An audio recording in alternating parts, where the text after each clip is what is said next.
দেখতে দেখতে বিদায়ের পালা চলে এসেছে। কিভাবে যে সময় গেল তা আমরা বুঝতেই পারিনি। আজকে মা তারা যাচ্ছে বলে জেমুর মনটাও খুব খারাপ, খুবই খারাপ।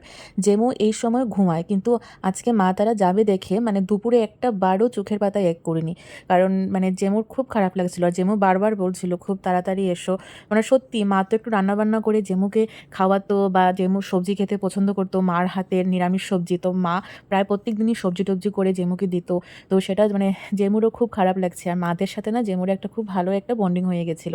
তো খুবই খারাপ লাগছে, আমাদেরই খারাপ লাগছে, আর জেমুর তো লাগবেই। মারা যতদিন ছিল সেই কটা দিন আমরা খুব হই হুল্লো করে কাটিয়েছি। কিভাবে যে দিন থেকে রাত্র, রাত্র থেকে দিন হয়েছে, সময় কিভাবে গেছে আমরা কেউ বুঝতেই পারিনি। আর এইদিকে দেখো মা তার ছেলেকে চুমু খাচ্ছে, আদর করছে। আমরা এখন ট্রেন থেকে নেমে পড়বো, মাত্র আর 5 মিনিট বাকি। তাদের এবারে লাগেজটা একটু বেশি ভারী হবে, তাই ওরা ট্রেনেই যাচ্ছে। আর তো খুবই খারাপ লাগছে, সত্যি কথা বলতে কি এতদিন ছিল খুব হই হুল্লোড় করে। আর জ্যামা তো জ্যামার চোখের জলই বেরিয়ে আসছে, কারণ জ্যামার খুব খারাপ লাগছিল। আর মার সাথে তো জ্যামা অনেক গল্প করতো বাবার সাথে। আর জেমু তো বাবা যখন গেছিল জেমুকে বলতে যে আমরা আসছি, জেমু বারবার বাবাকে বলছিল তোমরা তো যাচ্ছ, আমার তো খুবই খারাপ লাগছে, তোমরা কিন্তু পুজোতে কিন্তু অবশ্যই আসবে, সবসময় আসবে।